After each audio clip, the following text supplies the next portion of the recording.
guests. Hello, Adriana. Hello, myself. We're here to share our insights on topics around the masculine and the feminine principles in the world and male and female experiences, with the intention, this is today's intention, of reweaving culture through our conversations, finding also for me particularly how to recalibrate our world into balance, into wholeness around masculine and feminine powers, superpowers, and various other things like that. And we're very emergent. We haven't formalized anything yet on our screens, which for me, as Adriana knows, is a feeling of discomfort and crumbling is a word you used this morning when we were listening and discussing things. And it's very refreshing for me to create from a place of light, very light structure. So we just agreed today for the first time that I will share a little bit about the structure of what we do, knowing that the structure might evolve and change, and it probably will. We might not even do today the structure that we even have designed. It might just come out differently. So that's the part of this emergence that is so exciting. So we're thinking that our sessions will be 90 minutes roughly. And last time, actually, the first time we recorded, it was literally at 90 minutes. We both were like, we're done. And it was, I looked at the clock and it was a few seconds away from that. So we're going to do some checking in on different types of checking in. So we're going to do a very personal where we're at, checking in. Then we're going to talk about the theme. Adriana's going to introduce the theme. She is the flame holder for today's theme. This is a new emergent bit of structure around, if there's two of us, who wants to hold the flame for this topic? Who's it coming out of most? Who wants to be the container for the light? And I'm going to be more. We don't have a language for what is whoever's not the flame holder, which is interesting. So that might come to us. And we're going to talk about the theme, and we're going to do some kind of devotional prayer or request or invitation, so that you guys know more about what our deeper intentions are for being here. Then we're going to get into the theme within the metaphor, the spatial metaphor of a spiral, which has really been captivating me and my thinking around not always having to be a line that goes, here's the defined area we're going to talk about, because I've created some content that's knowledge. We're going to move into a spiral where we're going to go round and round multiple times, probably, exploring deeper parts of the topic to find some wholeness, I think is probably what we're looking for. And our topics are huge. They're always going to be huge. So we're never going to get to the end of the spiral. We're just going to do a bit of a spiral.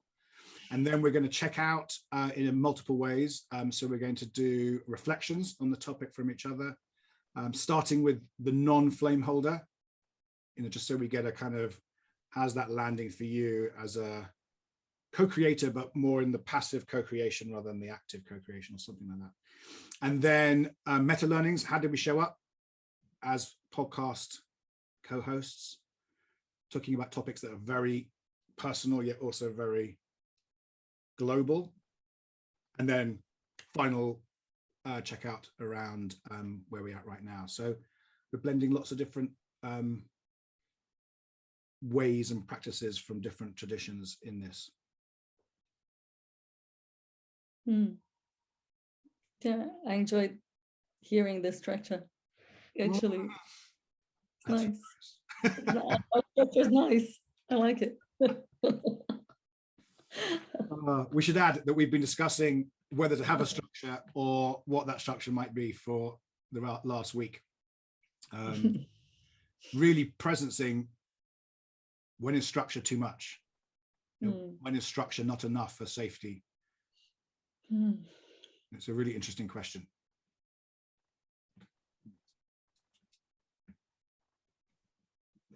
It might come up in another theme, I think. Would be interesting. Should we check in? Is the check-in? Check in and then Okay. Yeah, I'll check in. Yeah, so just noticing some, so the context in which I came from, it's night for me. I'm in Australia, so, and I drove to my closest town to get better internet, and my friends in which I'm doing this recording at their house, they forgot I was coming. So it's all this is still in my body, in the sense that it was a lot of adventure to get to here. And on a more emotional level, yeah, I'm feeling, I guess I'm just dropping in now to the topic that we're going to explore, which we haven't introduced yet, but it's a very very passionate, maybe, or very maybe passionate is not even the right word. I'm very I think it's a very important topic to the purpose of this podcast and the weaving of the masculine and the feminine. So I have a lot of care for the deep understanding of this topic, and I'm feeling the responsibility of trying to convey that well. Yeah, so a bit of nervousness maybe around that.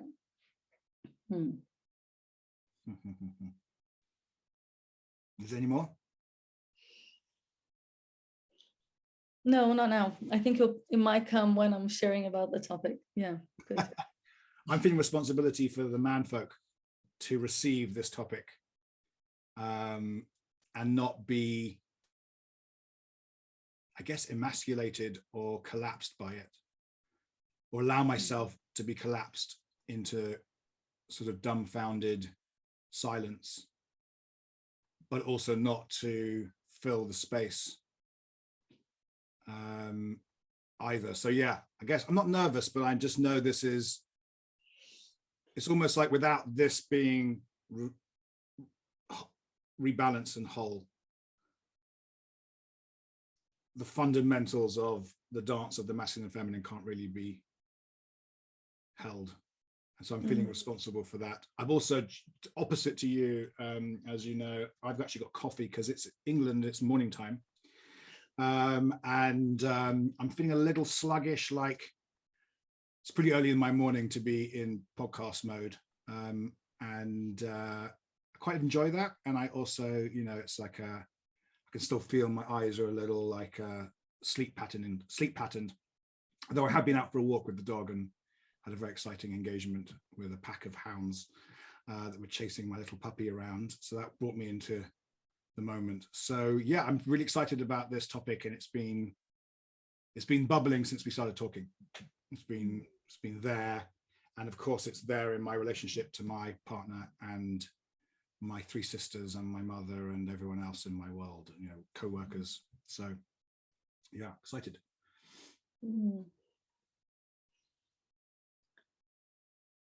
So maybe that's the intention prayer moment, and then the topic. I think I'll infuse the intention with the topic, in the sense that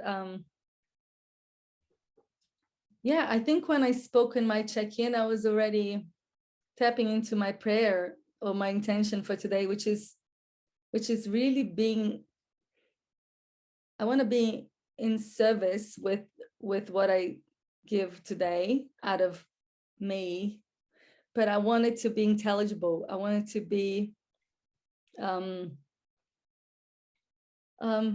maybe it's not grasped, but I want it to it's a multi-layered topic, like so many that we're going to bring, and I wanted to penetrate people in a way that feels beneficial for people's lives, so they can utilize aspects of what we bring today in their lives and already see a difference just by the content, even if it's just grasped by the mind and not embodied. I trust that some elements of that could bring new thought that feels more constructive than the current thought forms around what we're going to talk about today.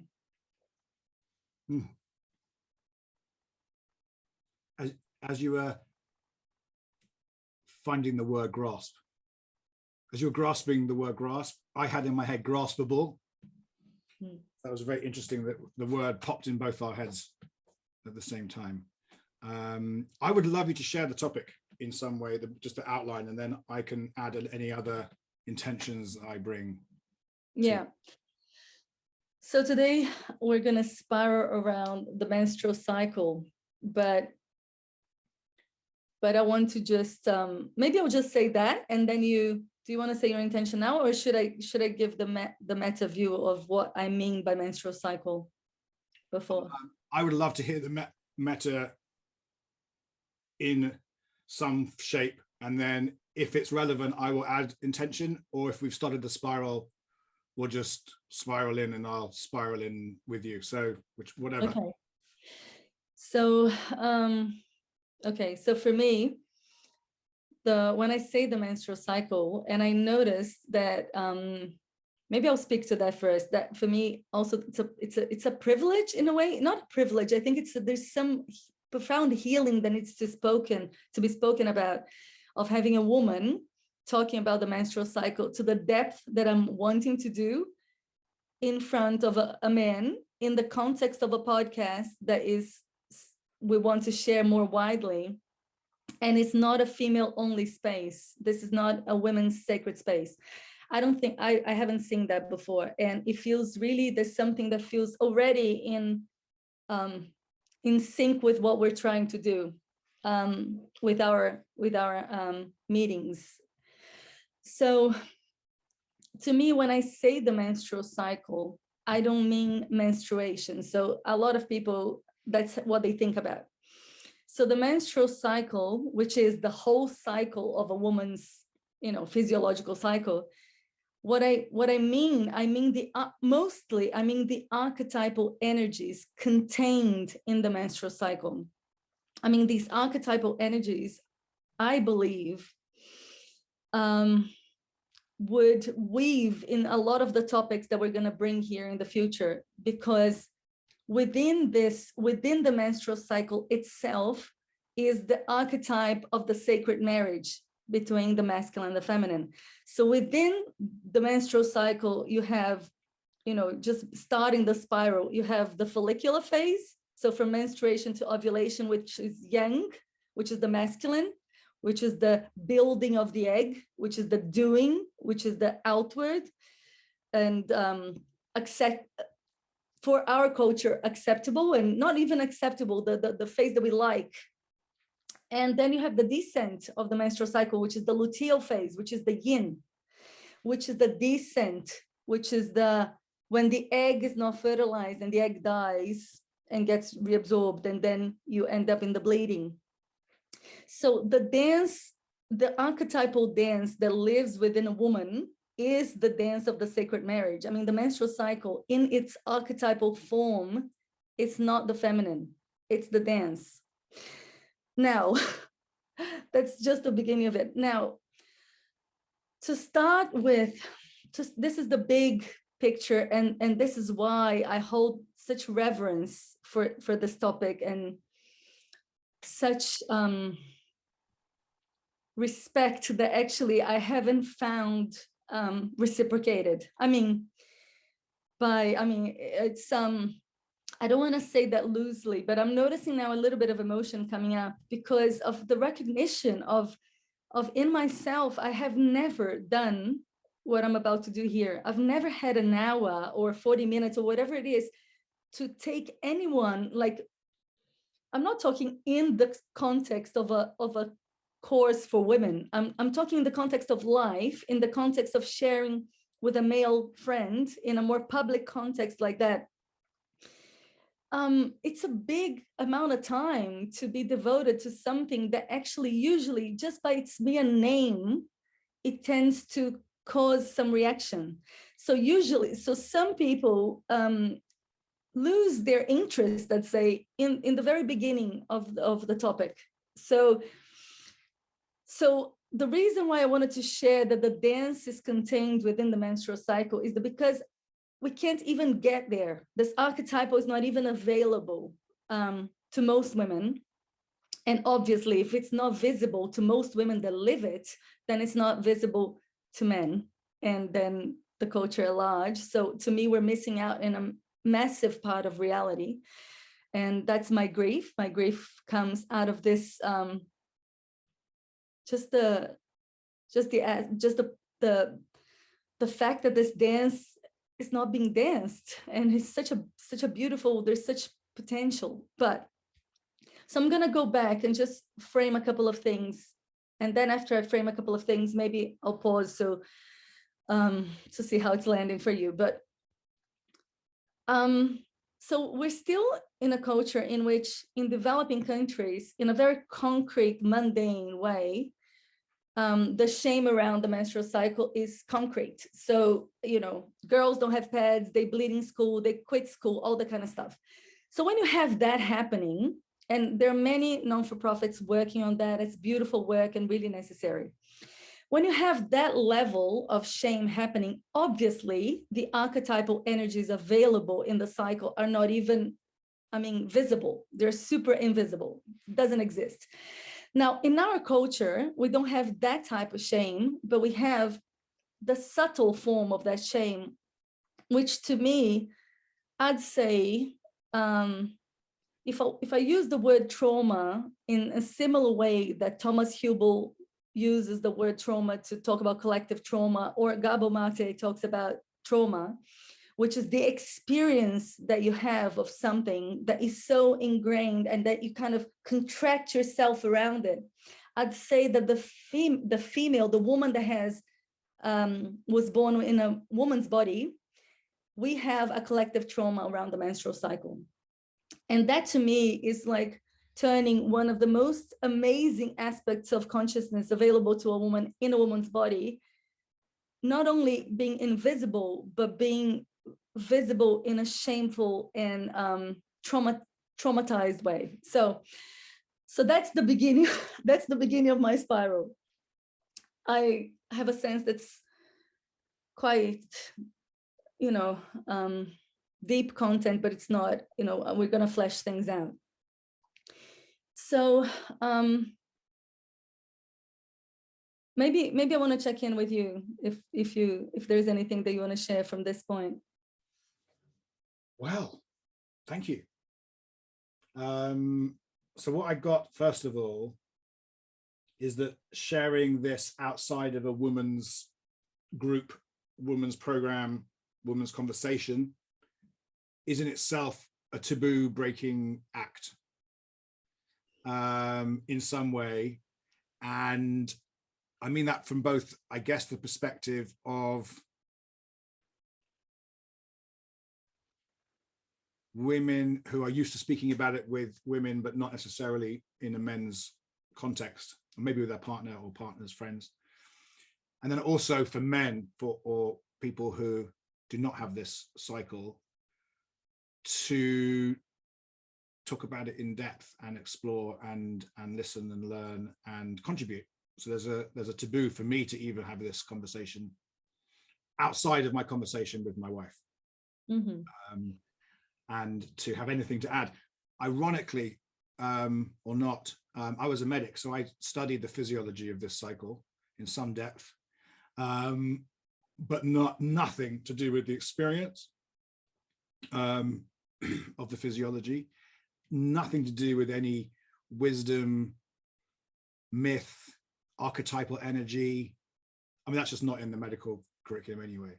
So I'm really fascinated to go into this spiral with you from the point of view of how physiology, psychology, mythology, archetypal energies all kind of cluster in some kind of holonic sense. And it's part of my life's work is to map biology onto experience. So this is like primary biology. So it's fascinating. I just really want to listen more. I think when you said taboo, I just wanted to say one thing, that maybe the taboo also comes, it might come from many places, but one of them is that women's business and men's business in tribal settings tended to be separate. And I think that might have been coming from that place. However, and I have reflected on that quite a lot, because in tribal settings in which everybody had their place in the tribe and they were revered by their gifts, whatever they were, if you're the shaman of the tribe, if you're the hunter of the tribe, or whatever you were in the tribe, or maybe revered is not the right word, they were accepted. The roles were there. Now, when you have an intrinsic aspect of the feminine cycle that actually it's not only a mere detail in a woman's life. I mean, it has become, because we're so divorced from experience, and I'll tap into that. But if we weren't divorced from experience, if it wasn't easier for us to live in abstraction than to live in experience, what we're actually feeling, then this is a massive aspect of a woman's life, and it shows up in her intelligence. And I use the word intelligence in the vastest way possible. It's like the intelligence that moves, that makes a waterfall move, or bursts the baby, or that, not the mental intelligence, but the way that a woman interacts with reality is interwoven with the cycle that is actually in her physiology, in her hormones, and in the subtle bodies, the Nadi system, or in Taoist practices, you include the female physiology is different than the male physiology, and the practices include that. So I just wanted to say that basically why I'm bringing this, and I have, it's taken me a long time to realize that I needed to speak to these types of contexts about this, because in the systems, or in the co-creativity of men and women, and the masculine and feminine within myself, but within men and women, that creates, that birth our systems, if this carries on being invisible, then what I'm speaking about can't inform the systems. And I believe it hasn't been informing the systems. So we have this crazy vicious cycle, this double bind, in which the vast majority of women are completely oblivious to that aspect of themselves. So they feel the result of that by, but they actually, a lot of the times, they don't even tie it together. They don't even notice that they are in resistance to something, because they don't know there is something to be in resistance to, because the menstrual cycle is invisible. It's just this thing. So I'm just, I guess I wanted to spiral in some type of order, but it's becoming a little bit more of a desktop with lots of windows open. But okay, I'll carry on just on that thought. So I believe that this conversation needs to happen outside, so that it can potentially instigate curiosity in women that are disconnected from that, and go, I'm not asking any woman that's watching this, with a female physiology, to go, I believe you. I don't want you to believe me, but I want you to investigate for yourself, being in relationship to it. Like anything that we give attention to, when we give attention to our menstrual cycle, we start deepening our awareness, we start noticing things about ourselves, and the patterns become visible. So anyway, this is one side. And the side for men is that, well, none of our systems reflect this nature. None of our systems reflect the ascent and the descent, or include the archetypal energies of the dance, as far as I can see. So in the archetypal energies of the menstrual cycle, so you have, in the lighter days of the cycle, when you're coming out of the deep bleeding, which is winter, which is the archetype of winter, and death, you have the early spring, and like early spring, you have a little bit more energy about you, but it's not super energetic, but it's more energy. And then you have this crescendo in energy until it peaks in ovulation, which is the archetype of the heat of summer and the midday sun, And so in this, so basically, our culture has been built around the archetypal energy of ovulation, of the midday sun, which is just one tiny aspect of the menstrual cycle. Now, there is the crescendo, which is a slow going, and it needs every bit of nurturing that, you know, a garden needs, but it is an energy upward towards more and more energy. So it is, you know, in ovulation, maybe you know more about that than me, I'm not sure. You know, scientific researchers show that a woman's brain is more, is the time that she's more, the left and the right hemisphere communicate the most, or that her face is more symmetrical and she's more attractive. And there's all these little things that I'm not sure if they are accurate, but what is true is that there is some sensuality or some outward sexuality or some outward expression that expresses itself, I mean, differently for different women, but in a way that's more extroverted, more eloquent, more pleasing to maybe, you know, what the outer world considers pleasing, right? Or the mainstream. Now, when you have the descent phase, as soon as the egg's not fertilized, some women experience that as a minor grief, but I'd say that there's so much disconnection that we have with our cycles that basically the archetypal energies of harvesting and decaying and composting, which is so fundamental. So for me, you know, shadow work or a lot of things become so visible during that phase of my cycle. So it's so fertile for a lot of things, and the hormones contribute to that part of the development of the ego structure in some way. However, it's less pleasant, it's less people pleasing, it's less puppy dog, you know, the follicular phase is more puppy dog energy. So and the luteal phase is less, it is the autumn, it is the energy of autumn, and it is the energy of winter, and it is also going into the archetype of death, you know, winter and the cold and the rest and the deep inside. And I just, you know, I speak to this from a place of being a woman that completely ignored, or I had no idea that this happened in me, because I was living in abstraction or in a place of disembodiment like most or many women.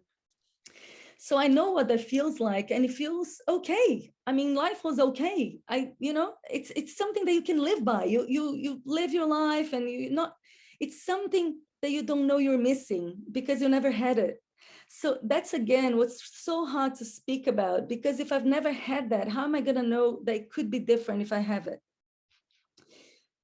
So a lot of women come from this complete place of disconnection. So the menstrual cycle, again, this archetypal cycle that lasts around a month, we can extend that for the duration of a woman's lifespan. And her around 40 years of cycling is a massive, like, it's punctuated by rites of passages that are considered the blood mysteries. So the entrance in the blood mysteries, or in this way of knowing reality, is when a girl menstruates, you know, her menarche. But she's not initiated into that in culture in a way that sees her beauty and reinforces to her that she's entering her fertile years, and that she's becoming a woman, and that's a beautiful thing, and she's gonna birth humanity. I mean, she's, through her body, humans are born, and that's a miracle. So this reverence that we brought in the first episode, just this reverence, when we disconnect ourselves with that principle of life birthing, with the reverence for the life bringer and that which is necessary to bring life, and we just separate things and make them into mechanical things, what is lost is, like, I can't quantify that, I can't measure that, but we lose the soul, we lose uh, such a profound aspect of what is available in the showing up of a woman in this world. And I believe that without that, she spends a lot of her time chasing around her tail, trying to fit into a construct that actually is not meant for her. It demands a lot of her physiology. It demands that she pretends all her winters don't exist, all her autumns don't exist, and that she lives life day after day as if that wasn't a thing. So apart from a lot of physiological problems that women have in relationship to their menstrual cycle, endometriosis is a massive thing, as I touched on last time. And so there we can go on that level. But on another level, there is a deep sadness of the co-creativity, that creative energy, that energy that sees through things through different lenses at every season of her own experience, and that she could be interacting with reality through these different lenses, and through that offering men and the masculine a mirror of the energy that they have, not in a cyclical way exactly like a woman, because she's bound by that flow that ties us to the earth, that ties us to the rhythm of the day and the earth and the inhale and exhale. I mean, it's in our physiology. And through that, we can be with men and remind men born in male bodies that this rhythm is necessary. This is necessary for life, for the health of our systems, internal systems, and for the health of our external systems. And this forgetfulness in my mind is costing, is showing up in some ways. I'm not saying it's only this, but the archetypal energy of this forgetfulness, to me, it shows up in the unlimited progress, or on the exploitation of the earth, on do more, and not letting rest, not letting breathe. And so to me, the recognition of that, it's not a female thing. I think it's ours. It's our wisdom of it's another piece of wisdom that we humans need to incorporate in living. And the menstrual cycle is this beautiful reminder that if we don't live through the rhythms that reality offers us, then we have such things called PMS and PMT, and which our culture is constantly in resistance or pathologizing this cycle. So, PMS and PMT, so syndrome and attention, as as a medic, a former medic, it's a pathology. And what it says to me is that, whatever woman's feeling is not acceptable by culture. And I actually do feel that there is a truth in which these energies are less, I think they're potentially more destructive in some women, exactly because of this vicious cycle we've been in. And I know in my own practice that when I understood my cycle and when I understand the rhythms, my journey inward doesn't come with resistance. So I'm not resisting the inward. So there's nothing to resist against. And then it's okay. It's just a descent. Now, I'm privileged because I don't have to go to work in a 9-to-5 job, and I don't have to perform in the same way every day. If I had to, if there was demanded of me, it wouldn't be possible.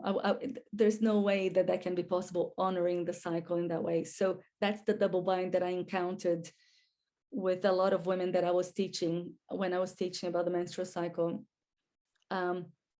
First, a lot of women that would come into that for the first time, they would experience grief and sometimes rage if they were like in their 40s, in their 50s, in their 60s, and they had never felt that cycle in that way. There would be a lot of grief and sadness. But the women that actually, after a while, mapped and felt that intimacy with the aspect of themselves, then they would come back to me and say, what do I do with that? I mean, what use is that? Because like either I quit my job or so suddenly they have all this wisdom about themselves, and then they go to work and it doesn't work. Literally, I mean, they can't make it work with their bodies because now they know too much, they feel too much. And of course, when you become aware that so you don't want to take painkillers every time.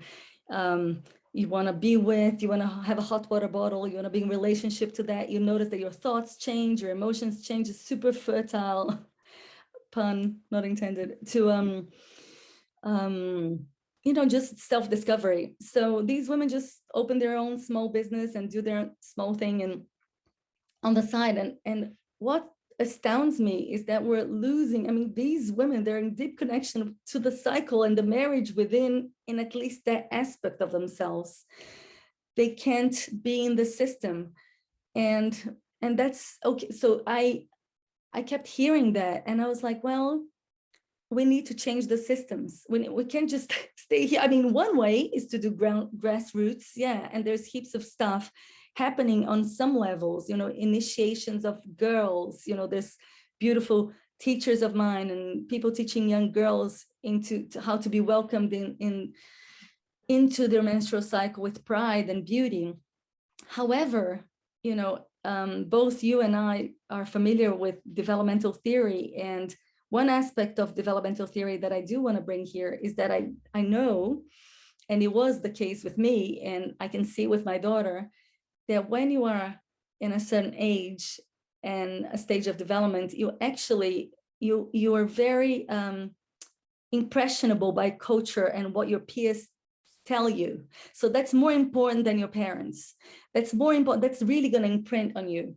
So I see these beautiful girls being initiated in a way, and then going into a world that doesn't feedback, doesn't receive the women, the woman that has been initiated. For initiation to land, it needs to be received as, you need to go back, leave and come back changed, and then be received as such. But you're not received as such.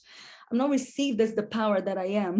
I'm received as like, this inconvenient thing. Just plug your tampon, do your thing, and carry on. And, you can keep doing the whole month and being productive. And so then we keep doing that. And we don't ask ourselves, because we don't know there is a question to be asked. And so then when we get to the other, if the continuum of the rites of passages is menarche as the first rite of passage, then you have birth as a second potential rite of passage for some women that birth babies, and then menopause. So then you get to how my teacher, Jane Collins, used to call the birth altar. So you get the woman that gets to the birth altar is the woman that has been initiated into womanhood and menarche. That's that woman. If you haven't changed consciously that rite of passage, if you haven't changed consciously the imprints that your culture has had on you, which, as far as I can see, are mostly really negative on the menstrual cycle. If you haven't changed that relationship with your cycle, it's really, really hard to have the level of trust in your body that you need to have to birth your baby from the place of reverence and surrender that is required for a natural birth. So then when we have expectations placed onto women, they completely decontextualize. So we just plonk that bit in because that bit is more acceptable by cultures, birthing. So we get that bit and we're like, that bit here, now you have to do naturally. And you have lots of women that put that as a pressure on themselves, but they haven't lived a life of intimacy with their cycles. So, and it's a continuum. It's a whole, it's part of the same narrative. So, so that's present. And whatever happens in birth. And again, as one of my teachers shares, there's no birth, there's not a sacred birth. Every birth is a rite of passage and tells you whatever you need to learn about that child and your relationship and you as a mom. And however, not having the gentleness on the menstrual cycle obviously impacts the way we birth babies, because then coming from this disempowered relationship to the menstrual cycle, not realizing we're disempowered because we don't know. So we're not disempowered. We think we're actively going somewhere, but we are disempowered in one aspect of ourselves. And then we get to we birth our babies in countries like my country, in Brazil, with the rate of cesarean reaching. I mean, when I birthed Luana, my daughter, 11 years ago, it was 85%. But then if you speak to a lot of women tried to give birth naturally. I say that because I don't mean that they didn't try. In their hearts and in their efforts, they did try, but their bodies, their physiology, it's what my teacher always told us, like, it's not your head that births a baby, it's your monkey. It's that aspect of you. It's your instinctual self. It's that intelligence that, again, I connect to the magic structure of development. And now I'm quoting somebody else. I'm using Gebze here because I find that helpful too. And maybe we can go back to that at some point. But basically, we are, so women can't birth their babies naturally, which I think a woman should never criticize themselves for that, because we're swimming in a culture that makes it so hard that basically to birth your baby naturally, either you have to be from a culture that sees that you have to have that in your family line, or you have to have had some training, which I did, or you have to be a warrioress in the sense that you don't want to be doing that when you're pregnant. You want to be in your receptive, in your most welcoming, in your goddess, being nurtured by life and being fed and growing your baby. So when I was pregnant with Luana, I knew that I wasn't initiated into womanhood in the way that gave me trust in my body. And I knew that I had to catch up on that during pregnancy. Otherwise, I wouldn't be able to birth my baby. So I became really diligent in everything I consumed, every person I spoke to, everything. And I'm not saying that that's a great way to be. I didn't do that in my second pregnancy. I wanted to be more just resting in my trust, but I didn't have that. So my friends that were trusting friends that just said, I trust, I do yoga, or I do Pilates, or I do meditation. I trust I'm going to birth my baby naturally. These friends, the vast majority didn't, because what happens is that the constructs held by the medical system, by this whole medicalized view that comes with menstruation and ends up in menopause, doesn't leave room for the organic nature of a woman. And the organic nature of birth itself. So there's a lot of time limits and checking in the cervix and probing and prodding and asking and light and things that inhibit that even that state to be available. So so that's another way, and that really saddens me, because then our babies are being born in ways that are less optimum. That already sends them in fight and flight just by the way they're born. And it's a cascading of events that starts in the beginning with menstruation.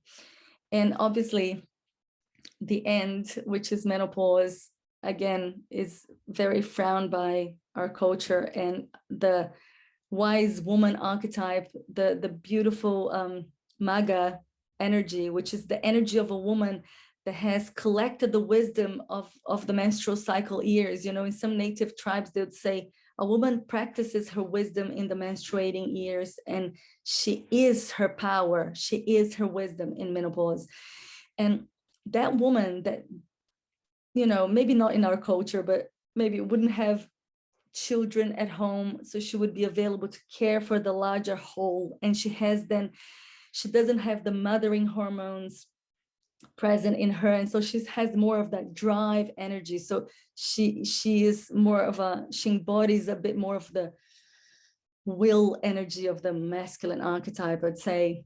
And she's more linear, she doesn't cycle anymore, so she doesn't have the peaks and valleys and the cyclical nature, you know, that keeps her in that aspect of that energy that we will go into here, which is that might bring uncertainty to some women, because you're actually not navigating your energy. Your energy is not linear, your energy is cyclical. So you're birthing yourself and dying to yourself in some way. And you're experiencing the birth of an egg and the death of an egg, and in every month. So I mean the felt experience of that, I don't feel we're even close to having as a culture, like allowing ourselves to have as a culture. And maybe I'll just say one last thing. There are more things I want to weave in, but I want to hear you. I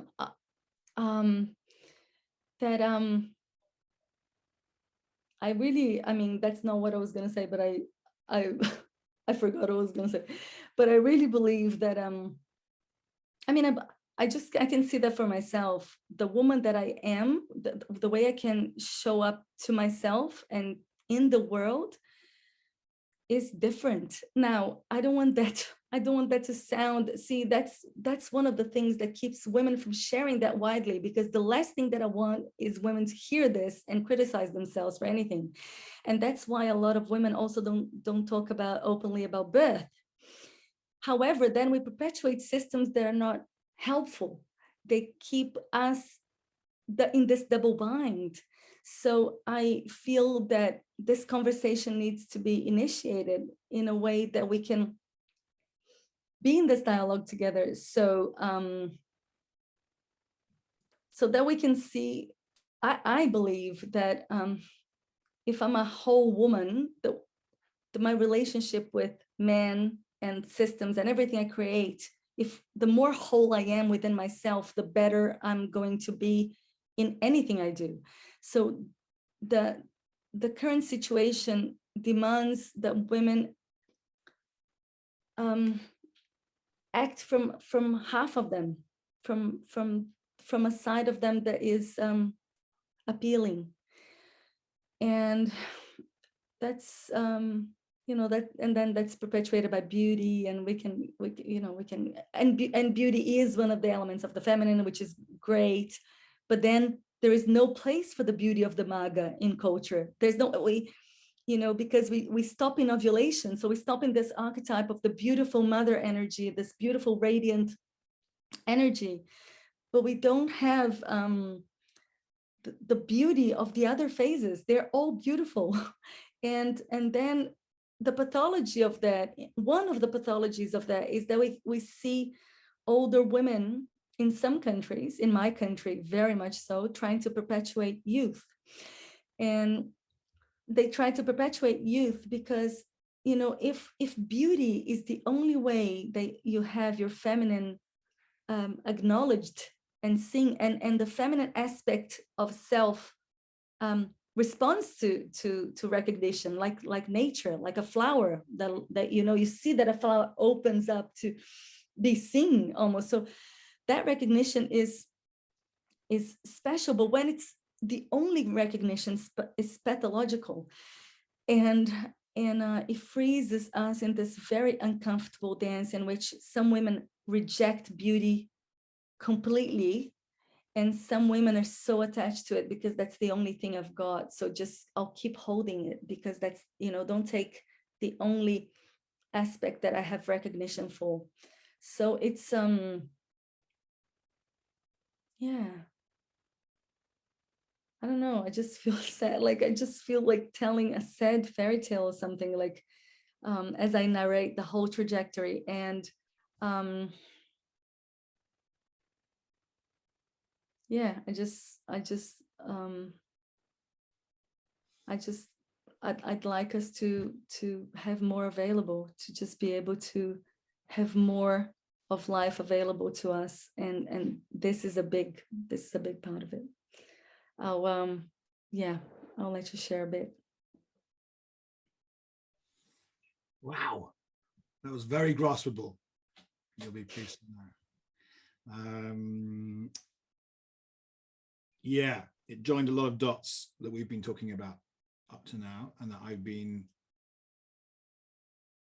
seeking in my work and in my life and in my personal life, and in my philosophical systemic life. So thank you.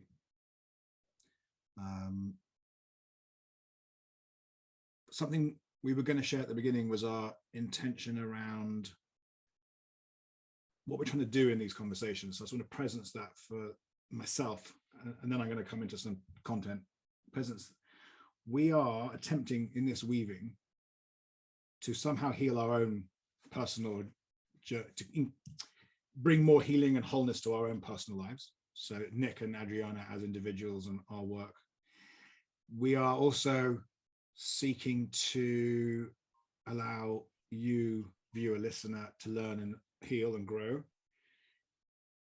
And I think we're also seeking how culture and society and economics and systems can recalibrate and reweave. And I think there's also a fourth version, which is sort of to allow the feminine and masculine principles to restore balance and wholeness. And I say that now because I can feel in what you've just shared and what I'd like to share, all these different fractal layers, as above, so below. They're all alive in me right now. I feel them in you. And that's why we could go anywhere with this second now. So I want to bracket off for ourselves. Essentially, all the rest of the next themes will come out of this. There's a kind of, they're already sprouting. So we're going to come back to birthing, actual birthing children, and creativity in ourselves and others and the world. We're going to come back to working and the private and public and productivity and stuff. We're going to come back to systems. We're going to come back to the male cycle or not at some point. Sexuality, how this respects to sexuality, beauty, age, death. There's so much in here. But I want to just touch on two almost opposite parts of the spiral from what you said. One is the very personal, as in the individual male-bodied person listening to this. And I'm imagining if you're in that body, you might have lots of different responses and feelings right now. I'm slightly privileged in that Adriana and I have been talking for a few months about this stuff. So I've processed a lot of this for myself, and my own shame and my own ignorance and my own reflections. And I've also been on a journey of this with, I guess, all my partners, but certainly my wife of now 10 years, how this comes to our life, this cycle and this denial of cycle and the repressed and how it returns to us. And there's lots, I think, of fertile ground around the man or the male being shocked by some of this and being shocked by the reality of the cycle in actual life, and the shame of not knowing, and the shame, and then also the fear of the surprise of it and the terror of PMT or whatever that actually is, and the trap it often feels like. And I just note in this second, I just noticed that if in this winter phase of death, of release, of the endometrium the death of that egg, ultimately. I think there's also like, I guess in the masculine, maybe in the feminine, I don't know, but there's a sense of like a vortex of death that just comes once a month, and it's like everything's wrong and everything I do is wrong, and there's no winning in that death. And actually there's no winning in death, right? That's the thing. They can't win. You can't win in death. There's no winning. It's irrelevant. And we don't know that. So no one's ever told me that there's nothing I can do to solve this 3-day, 5-day experience. And I think bringing consciousness to people in women's bodies who have the cycle, and then the other people who are in relationship to this, is potentially like relationship regenerating and relationship saving in some ways, I think. So that's a whole topic of conversation. And I've got 2 young boys, and I'm now thinking, what do I need to do, or what do their mothers need to do, or where is this intelligence for them to serve and to hold and to understand? Because I do believe men are cyclical too, just in a different way. And as you've so eloquently said, we live in a world, which I wrote down, of perpetual summer. We just want summer to be going on forever. We don't want to die. We want to have robots that keep us alive forever. If you're in Silicon Valley, they're actually taking blood from people with antigens and plasma that can keep them young. We want to join with machines. I don't, people do, because that's all about perpetual summer, because machines are always on, right? That was the amazing thing about the Industrial Revolution, is that we didn't have to sleep. Machines don't have to sleep. Machines don't have a cycle. And we have to fix it, but there's no need to turn them off. And I know myself this terror of decay, and I spent a long time looking at, use the word decay, and I've spent a long time looking at decay myself, like mulch, rot. What is this? Why am I so scared of this thing? Why do I want my partner and me to be in perpetual summer? What is that all about? And even in the spiritual traditions that I've been studied in and teached from, it's all about the sun god, the transcendent oneness, of oneness. And there's something in what you're saying around what I think is in the spirit tradition, a missing feminine aspect, or teaching from that place, saying a lot of the men. And I think that's where a lot of our crossover has come from in the last few months, is that I am convinced that the only way to move forward out of this modernity of perpetual summer is to bring back, what I'm now realizing is to bring back the cycle. This cycle and the cycle of life and death, which are mapped on, it seems, quite perfectly, has to be, right? You know, it's the archetype of the cycle. And it's really interesting that you mentioned about the tribe and the men's business and the women's business, because that's been a question Alison, my wife, and I have been discussing around perimenopausal realities, is what's appropriate for me to know as a man and to support and to do. What is there any wisdom left still about men's business and women's business?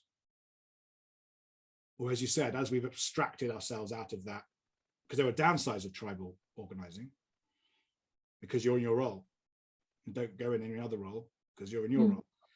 And now in modernity, and we want to bring ourselves back to some level of cyclical wisdom,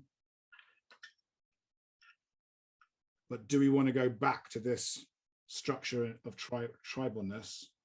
I don't think we do. So I think what I'm, even in this moment, experiencing from your sharing and your insight and your intelligence and your wit, is that there's a fertile opening here for a new way of you and me as men and women talking about this in a way that's appropriate to the world we live in.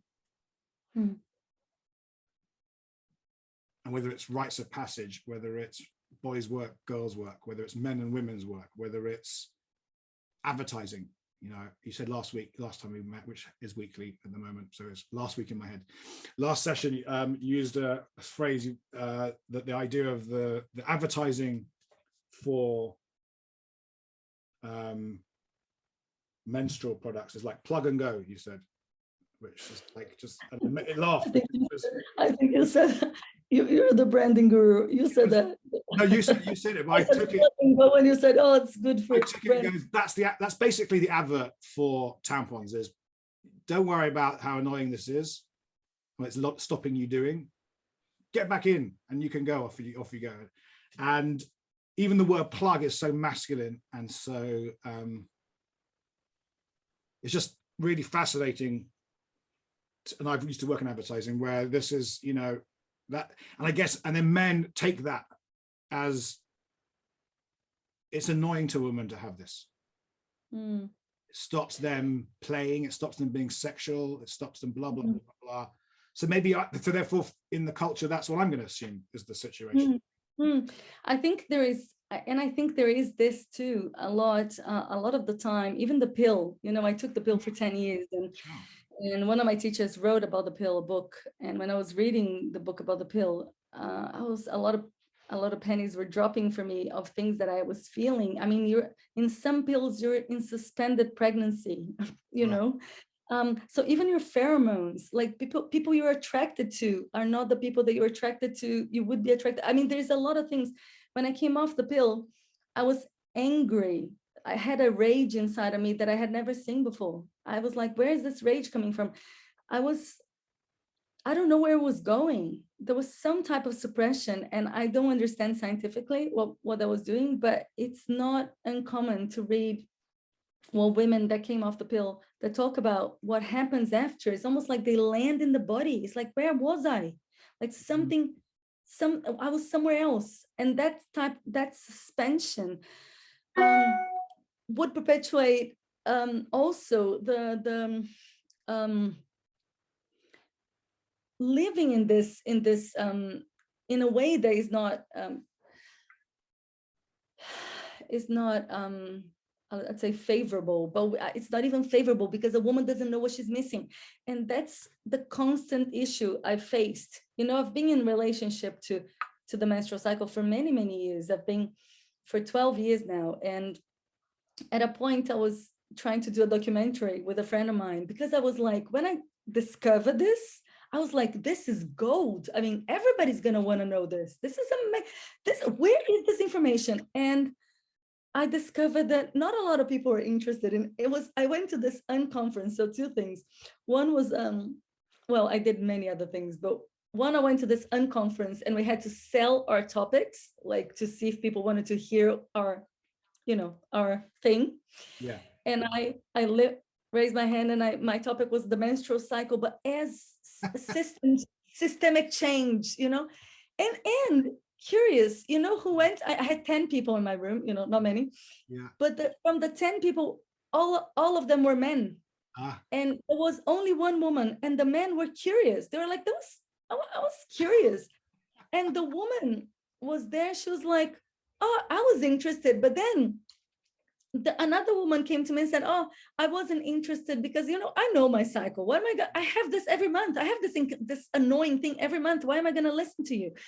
So the construct is so strong that we actually don't think there is anything to be learned. We're living, it's almost as if we're living in this confinement, and we think that's, we give thanks to it. We give thanks to the pill, we give thanks to the tampon. And I'm not saying, in some situations it's good and in some situations it's beneficial, but as a whole way of being without even questioning.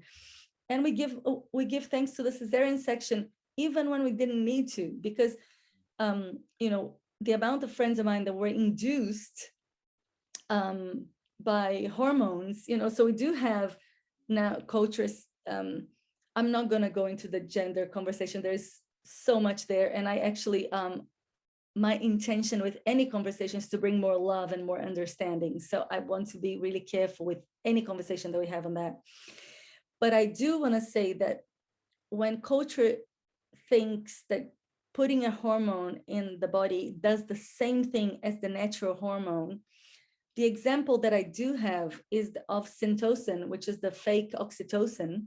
And it doesn't do the same thing, because what happens is it does help with the contractions of the uterus, but it doesn't give the high. I mean, if you don't have the high to help you, if you don't have the state of consciousness to help you birth naturally, you wouldn't endure the pain.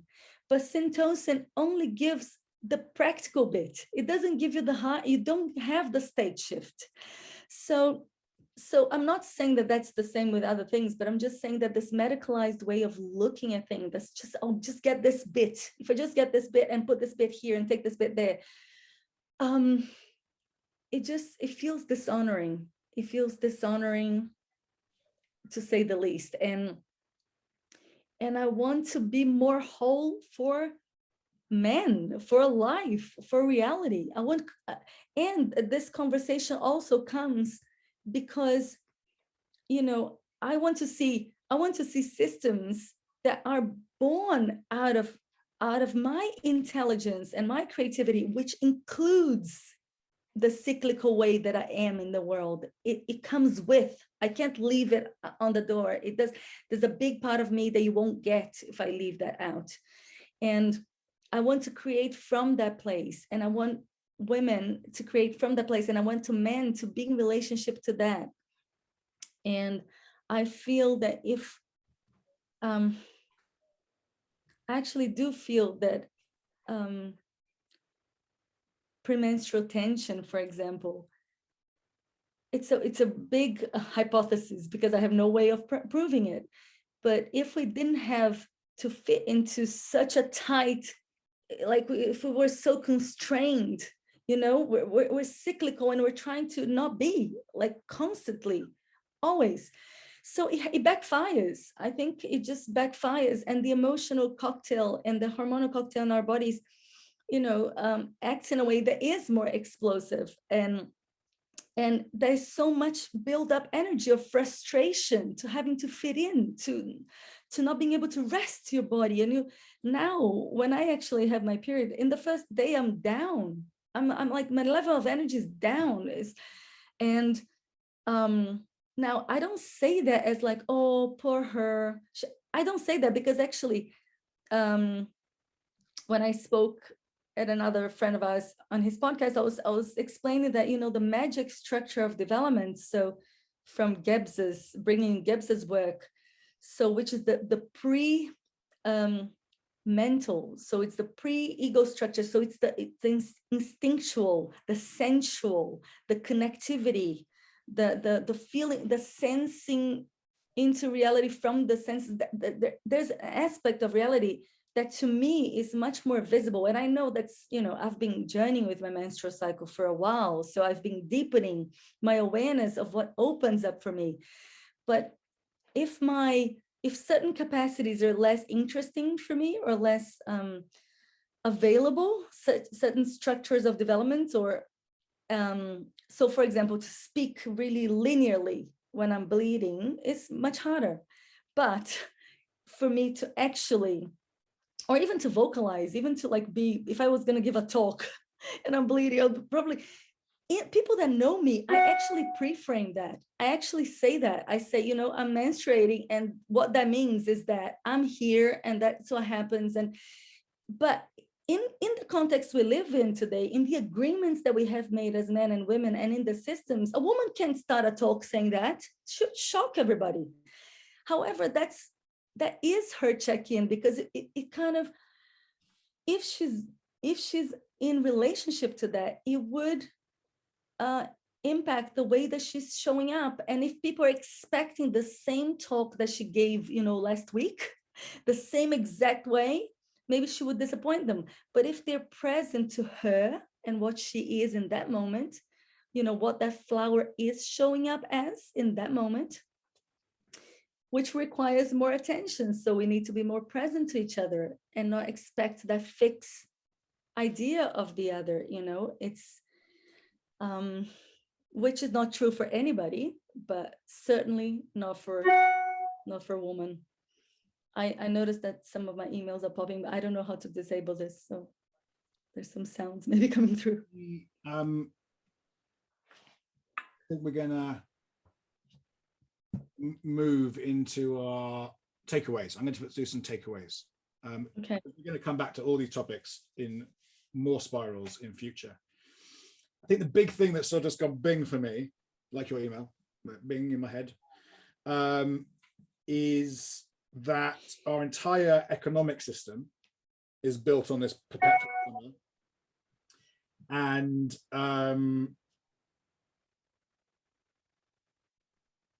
you said the word repetition and fixedness. It's all mechanistic ideals, right? We don't want any variance in our machine.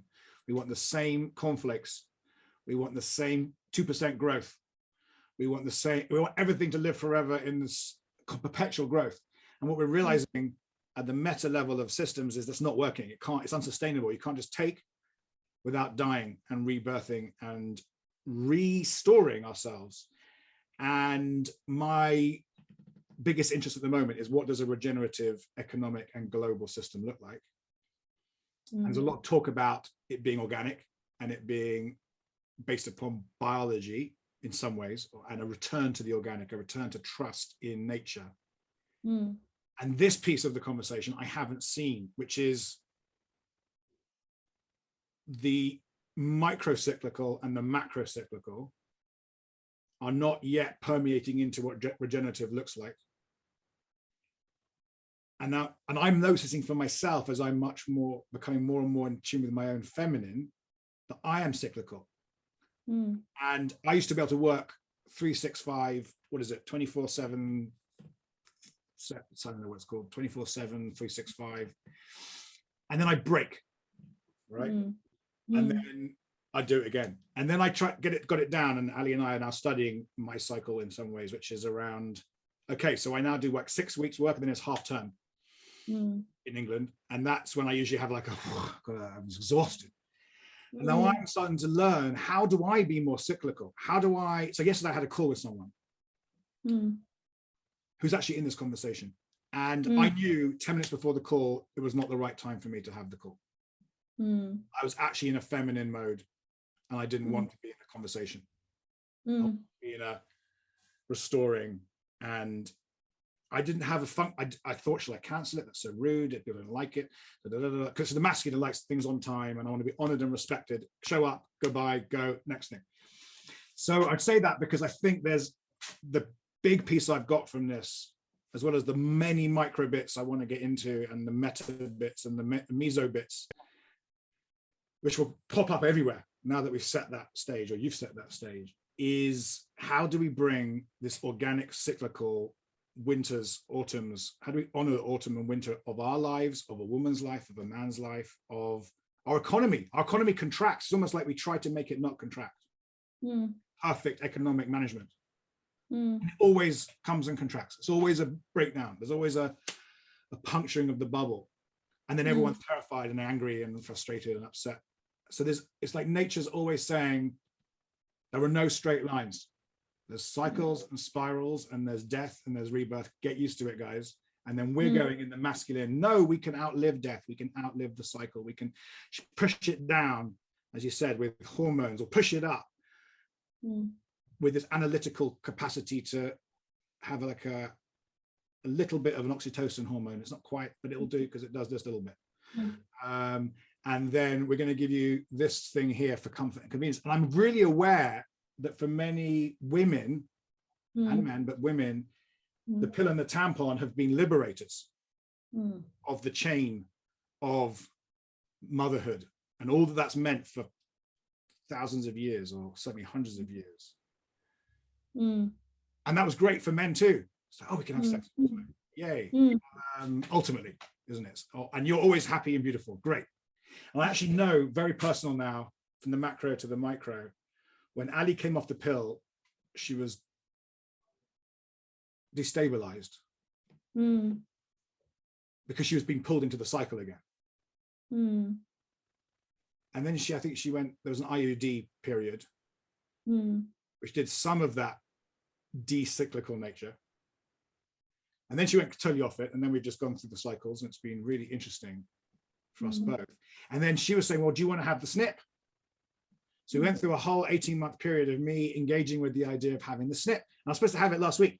And I just did a total intuition on it, which is, I don't need to have an artificial process that cuts into my body in order for convenience for us ultimately. Mm. And so I'm just reflecting this constant desire to push biology down. Mm.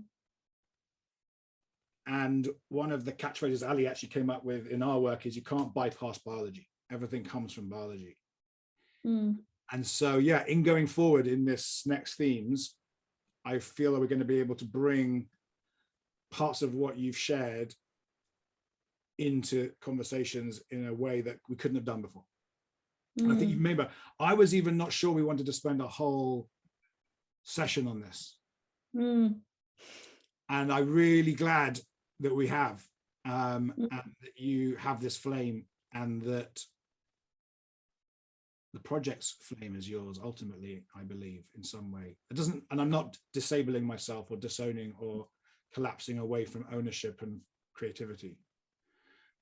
But I really honor and respect your commitment to hold this. And I now see we've only skated the surface of this mystery, which is the mystery. Yeah, I mean, we didn't even, yeah, there's, I think, yeah, there's so much more to this, but I feel also that because for the sake of setting the context of our collaboration, I feel that this aspect of the menstrual cycle that actually it ties into culture and ties into, you know, how we design, you know, the systems and how we are in them, and ultimately also, you know, the mind. Maybe one thing that I didn't bring, but I think it might be important, is that the, you know, the whole notion of patriarchy maybe is,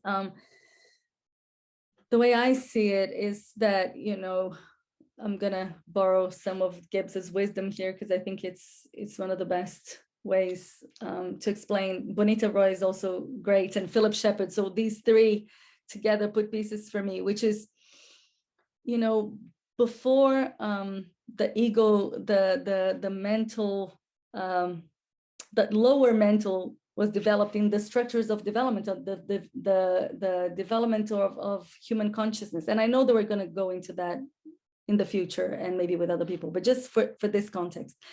So, you know, when we lived from a place of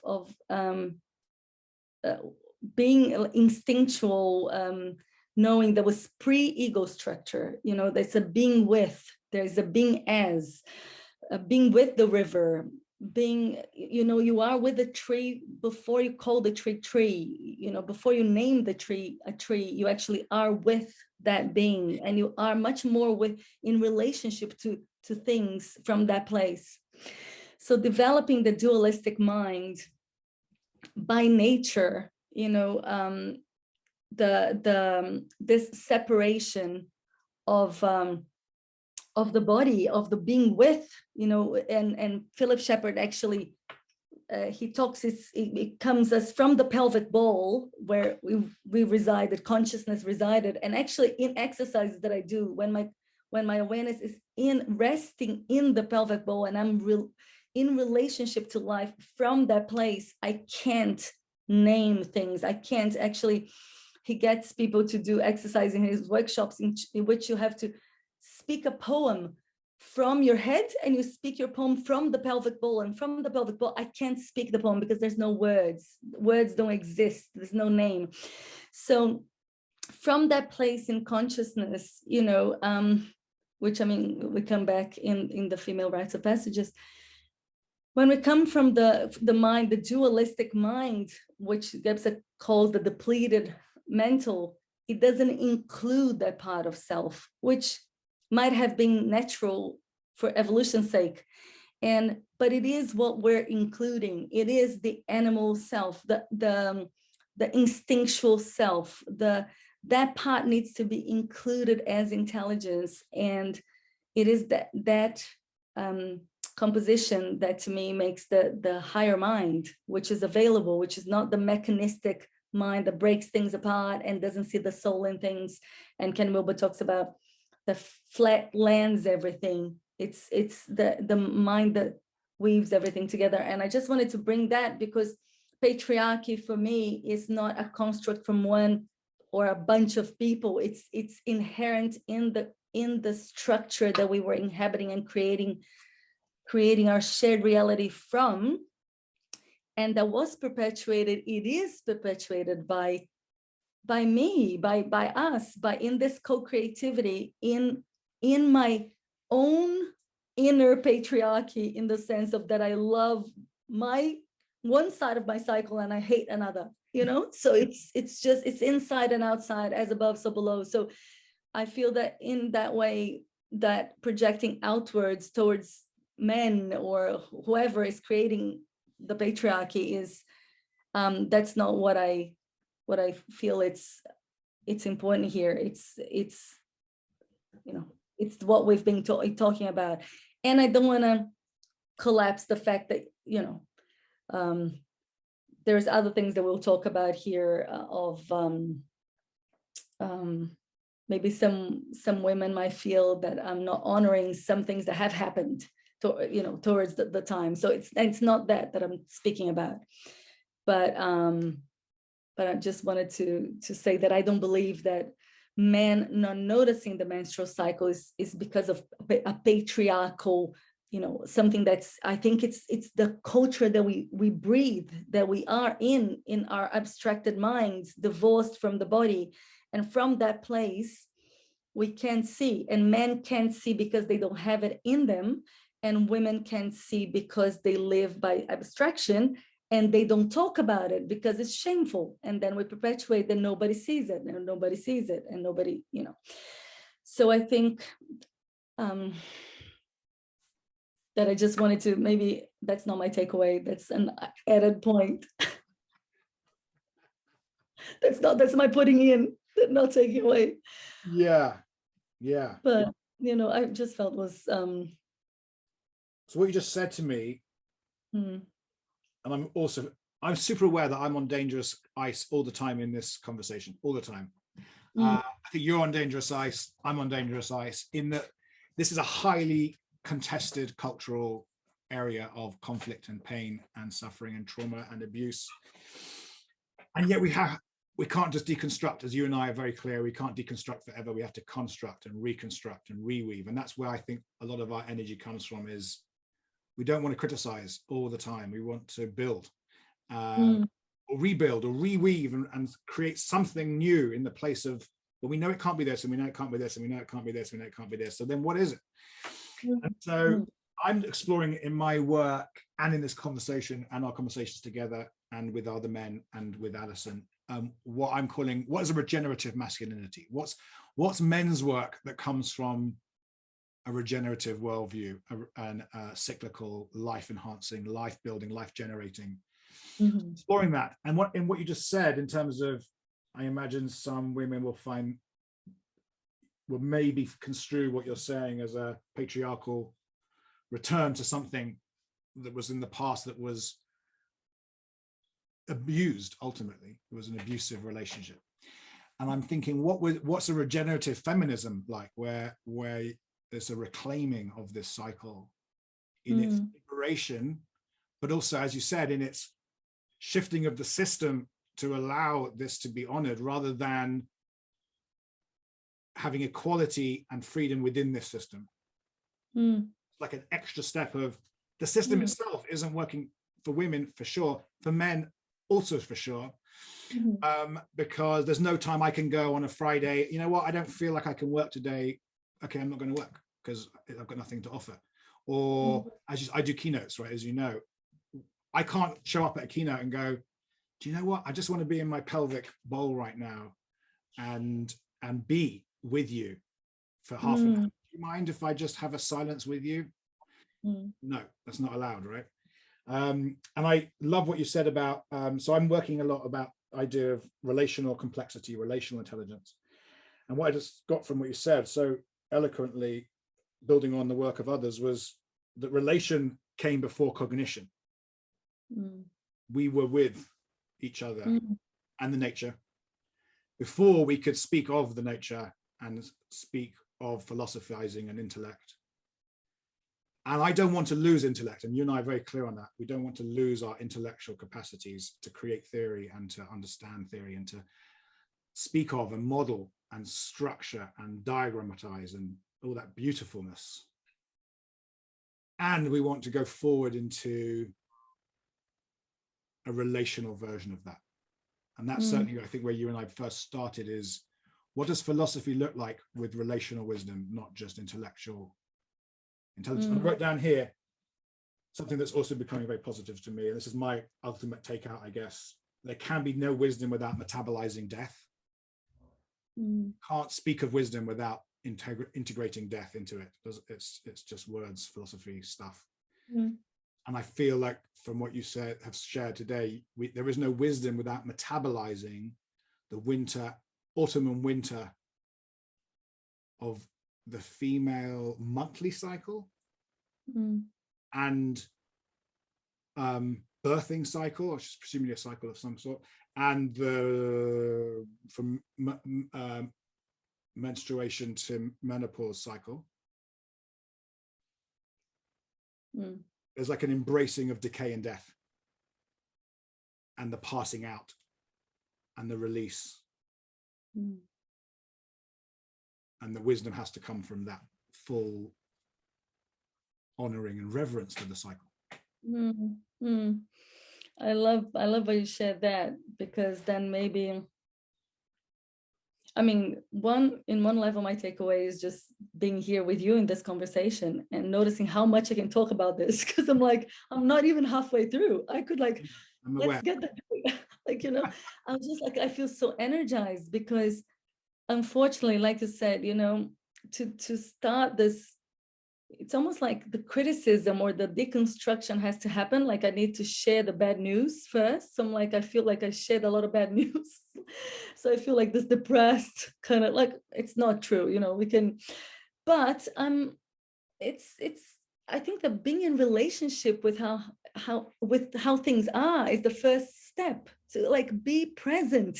It's like being in denial in a love relationship. It's like, you know, I'm not good for you, whatever it is, and then we kind of don't see that or don't talk about it.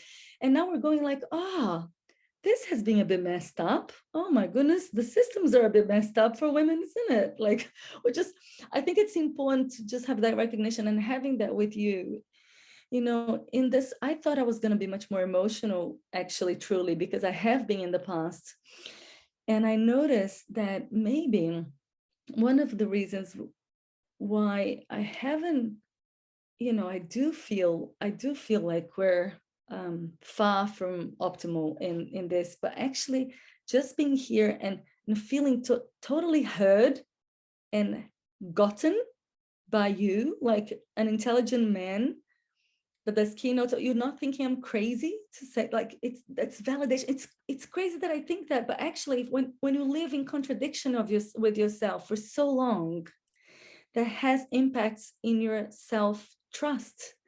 Because if you live without being the full expression of yourself and not knowing, and then maybe wanting to speak about that, but actually not being heard because it's not interesting, but thinking that there is something powerful about that, but not being, that does something to the self, you know? So in the past couple of years in which I've been having certain conversations, it's built this muscle in me that I could recognize today present with you. That's like, no, this is important. Like it is important. And I feel really excited because I feel that I don't feel doom and gloom about it, because I feel that this is the beginning of healing, is the recognition, is the like, no, we're not in a good place necessarily in this, but, you know, I trust it's not easy because, you know, it's not necessarily easy. I don't know how to create systems that accommodate cyclical nature. You know, we have denied the female physiology, even in medical studies, because it's complex. It's a hard thing to study. But pretending it doesn't exist doesn't make it disappear. So we have to grow up and mature in relationship to that and go like, no, it is complex. We don't know how to be in relationship to that. And it is complex in relationships, men and women. When my woman goes to her cave, she's dealing with her inner existential pain, and it is painful, and it is painful for me, and that's part of life. That's the death, and a beautiful part of this metaphor with the archetypes, that it is that in the winter phase, you know, or in the composting phase, is actually, that's when the nutrients come to the trunk of the tree. That's when that happens. So there's so much value in that. So maybe the takeaway is the trust in what we're doing, in the belief that we're doing good work. I mean, even, you know, just this alone, I feel it's important things just for having you presencing that, and offering what you've offered. And I think there's healing, that I trust there's healing for many women in that, just in this relating that we modeled here. And it fills me with hope. And I have hope in my head. Jinx. Jinx, we had it twice today, probably more times than that, but just to speak of the hope, and then I won't speak. I've been seeking the kind of unlock for regenerative systems design for the last few years. And there are some really amazing thinkers in this field, mostly men that I've read, maybe not, but that could be also to do with book publishing. And we know we've talked about that already. We'll come on to that. And I'm really good at codifying and simplifying and giving stuff. So I've been working with another business partner on how do we help businesses understand what regenerative business design looks like? How do you talk to people who are in growth, perpetual summer? How do you help them unlock this thing to do with nature-based, nature-led, life-affirming? These are all words people use to try and describe regenerative business or regenerative design. I think in the conversation we've just had is the unlock. And it's something to do with regenerating our systems from the cycle. And I mean both the female cycle, quite literally, because it's literal and it's biological and it can't be hidden. And as we know, things that are repressed return, the great insight of Freud. And in some ways, I can see climate change is the ignoring of this in some systemic outcome. I'm not even talking metaphorically, like it is metaphorical, but it's also probably real. I think what you've just shared has unlocked for me this source of hope I have, that by attending to this cycle in all its marvels and mysteries, the composting, the return of nutrients, and potentially the loss of individual self in that death, which we all fear, right? Whether it's an orgasm, the petit mort, whether it's the luteal phase, which has really helped me understand why Ali is tense. You said tense, right? Because she's releasing life, and she's mourning, I guess, without maybe always knowing it, that there was this little egg that could have been a life. It's like I'm going back in my past and healing all these PMT moments of conflict that I've had. For me, anyway. Hopefully for you can journal after and can do my post partners. I had to be on the phone going, "I'm so sorry." No, I'm actually sorry for the masculine not understanding this and denying this and shaming this and being terrified of this and struggling with this. But the hope is there. And that's for me, we can't live without this hope that there's something next. Yeah, I'm feeling, I'm noticing that I'm leaving with, it's my checkout, I suppose, with relief actually of being able to have had the space with you, and being able to give voice actually come out. Bits actually came out that were intelligible. You understood me. So that's good. I'm trusting other people understand as well. And also there's this relaxation in me in which this is not the last episode. So there's no pressure. We can keep weaving, and it's okay. Like bits that were forgotten. I think that because this was so hard to even convey, I felt the pressure of like, I need to squeeze everything in one, in this 5 minutes, in this 10 minutes, but actually it's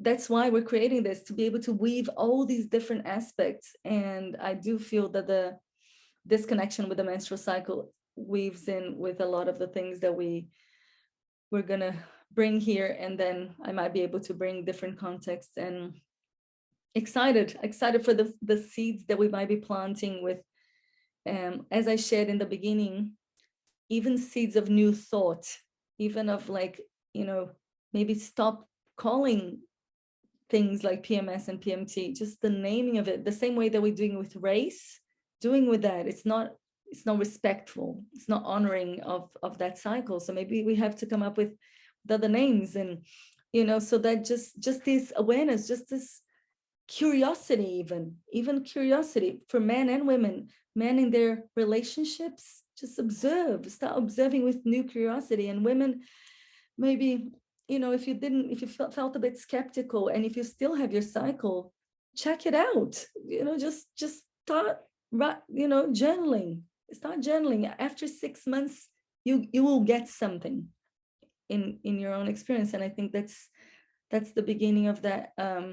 We can only do something with the thoughts that we're going to bring here, and then hopefully people will get a little seed and take home and do something with it. So I feel like I checked out, but I just want to add, menfolk, my invitation is to both observe and be curious about the women in your life and their cycle, and to imagine that you also have a cycle, and to be more observant in your feminine mode of where you override, and where you, what did you use the word? You try and be fixed and repeat the same thing each time, because that's what is called for. And maybe give permission to yourself to be cyclical. Nice. Whew. Well, 2 minutes beyond, but we're good. Okay. Yeah. Okay. I will turn off the recording. Bye.